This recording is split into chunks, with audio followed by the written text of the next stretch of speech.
خالص. ركله الترجيح الرابعه تضيع، وكومان حط ايده على وشه قال له انا يا ريتني ما نزلتك لارض الملعب. المغرب بقى خد بالك الاثنين اللي نزلهم ضيعوا. ده دلوقتي اشرف حكيمي ولا ايه؟ لا اشرف حكيمي اللي داخل سجل. لا اشرف حكيمي اللي داخل. كلويفرت وتمبر اللي ضيعوا الاثنين البدلاء. يا لو اشرف حكيمي هيبقى خلاص التاني يضيع. يا رب يا رب يا رب يا رب. يلا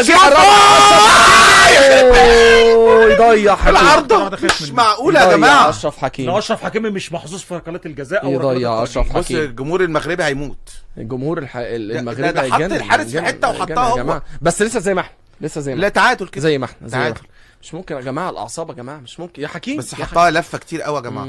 حتى دكتور عادل قال لك حظه مش حلو. انا قلت لك اكتر ركله انا خايف منها، لان اشرف حكيمي مش محظوظ في ركلات الترجيح او ركلات طيب الخمسه دلوقتي بقينا كتير والله. كابتن ده مره حط الكره في نص المرمى. راجع السي في بقى في 3-4 سنين الاخر بيضيع. سامرفيل دلوقتي ركله وركله. لا الخمسه لا دي الخمسه. ايوه الخمسه. بس لسه لو سجل سامرفيل وضيع المغرب خلاص. او العكس. خلاص الركله الخامسه هنبدا بقى من دلوقتي اللي هيضيع ويسجل لسه دي الخامسه. الشوط لكل واحد 4. دي الخامسه بس تعتبر ركله وركله زي ما هي ركله وركله. خلاص اللي هيجيبه هيضيع خلاص. اللي هيجيبه يضيع، ده اللي بتكلم فيه. سامرفيل وياسين بونو هو سريع. سامرفيل ان شاء الله يضيع. ان شاء الله يضيع. سامرفيل وياسين بونو. وجعلنا سامرفيل وياسين بونو. سامرفيل يصد. يا ولد ياسين، يا ولد ياسين. انت لو جت جول، لو جت دي المغرب هتصعد خلاص. لو سجل المغرب دي خلاص. لو سجل المغرب دي خلاص يا باشا. انا بقول له وجعلنا بين ايديهم سدا كله سامرفيل من المرمى اللي على يمين الملعب شاطها ياسين بونو، فضل واقف مال ايده ياسين يا بونو. نيجيريا في قبل نهائي كاس الافريقيا بنفس طريقه التصدي دي ياسين بونو عملها. يا ابن اللعيبه ياسين بونو ده صدها بطريقه يا جماعه. مين بقى يا جماعه؟ مين بقى الشوط بقى الصعود بقى؟ سيباري صبرنا كتير يا سيباري. انا قلت ايه؟ خد بالك من مين؟ سيباري مش ممكن. وادعوا لهم بس. ركله الترجيح قد تكون الاخيره يا رب ان شاء الله في المرمى يا سيباري. يا رب يا سمعه اسماعيل يا سمعه سيباري. الاخيره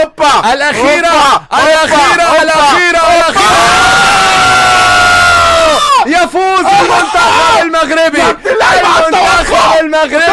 يفوز ويتأهل لملاقاة المنتخب الكندي. اسماعيل سيباري يسجل الركلة الأخيرة. يفوز المنتخب المغربي بركلات الترجيح. مليون مبروك. صبرنا ونولنا يا سيباري. المغرب المرعب يظهر ويتقدم ويفوز على المنتخب الهولندي ويضرب موعد لأمام المنتخب الكندي في الدور القادم. ابكي يا فيج هورست، ابكي يا فان دايك. مليون مبروك للمنتخب المغربي الفوز على المنتخب الهولندي بتكرار نفس الاستوديو، بتكرار نفس الانجاز، بتكرار نفس اللي بيحصل بالظبط. المنتخب المغربي يفوز على المنتخب الهولندي يا دكتور عادل. نفس الاسماء موجوده في الاستوديو ونفس ركلات الترجيح. مليون مبروك للمنتخب المغربي الفوز بركلات الترجيح، والركله الاخيره كانت عن طريق سيباري. يا كابتن مبروك للمنتخب المغربي. صراحة النهاردة كانوا يستحقوا نتيجة المباراة، نتيجة عادلة تماما. فوز المنتخب المغربي اللي كان أفضل طوال أحداث المباراة.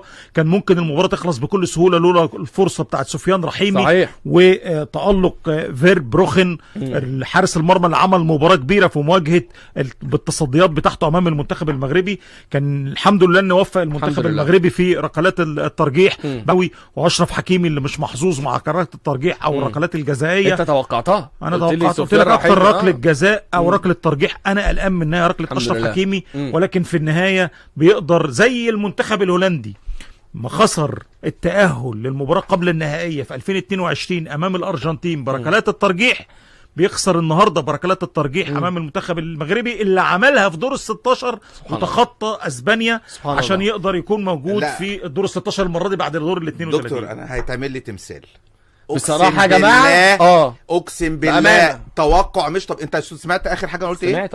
انت عارف انا قلت ايه؟ سيباري هو اللي هيحسم. انا قلت ضربات جزاء، وخد بالك من سيباري.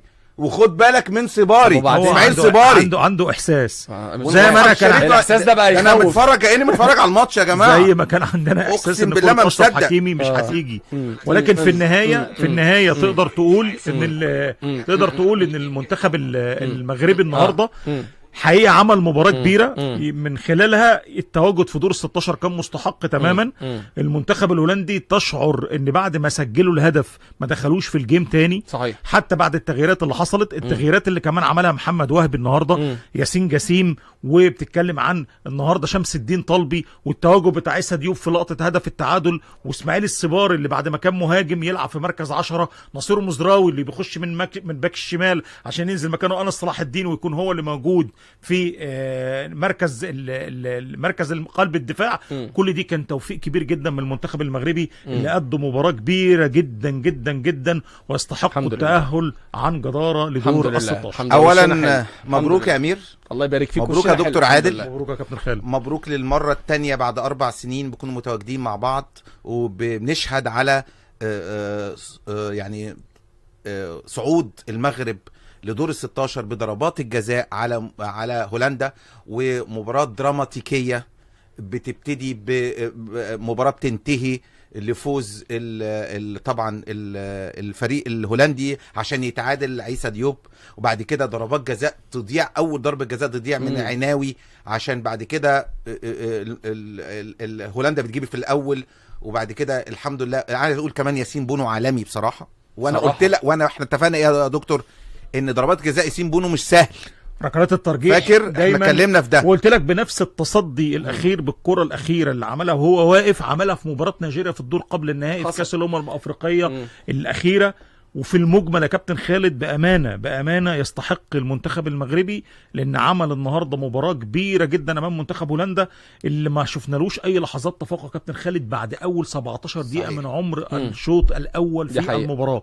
حتى لما سجلوا الهدف بلقطه كانت عبقريه شويه من رونالد كومان اللي نازل فيك هورست عشان يلعب على الكور العاليه ويقدروا يسجلوا من خلالها، وقدروا ان هم يعملوا كده لما عمل الكوره لسمر في، وبعديها قدروا يسجلوا الهدف الاول عن طريق خوديك جاكبو. ولكن بعد الهدف ده حرفيا المنتخب الهولندي لم يكون له وجود. المغرب اكل الاخضر واليابس بالظبط. ونصير مزراوي على فكره واحد من نجوم المباراه، كان ليه تدخلات حاسمه في بعض الدقائق، كانت واحده من اهم اللحظات الفارقه للمنتخب المغربي، ان انت ما ترجعش تتاخر تاني في النتيجه. انا عايز اقول للساده المستمعين ان كل لاعيبه المنتخب الهولندي دلوقتي بيبكوا بكاء طبعا هستيري طبعا. وابن كلويفرت بالذات كمان بيبكي بكاء شديد جدا جدا.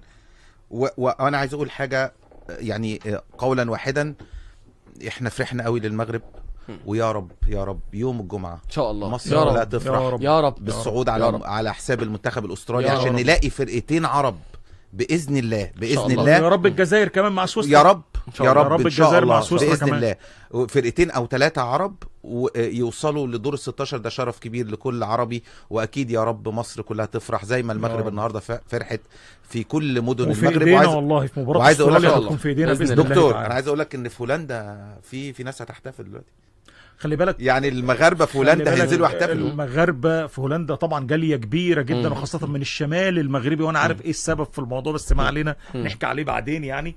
ولكن عامه مليون مبروك للمنتخب المغربي والشعب المغربي، تأهل مستحق. ان شاء الله نبارك كمان لمنتخبنا باذن الله تعالى ان احنا نقدر نعمل تأهل تاريخي لينا على حساب استراليا، وان شاء الله كمان نبارك للمنتخب الجزائري ان بعد يقدر ان هو كمان يتأهل على حساب المنتخب السويسري.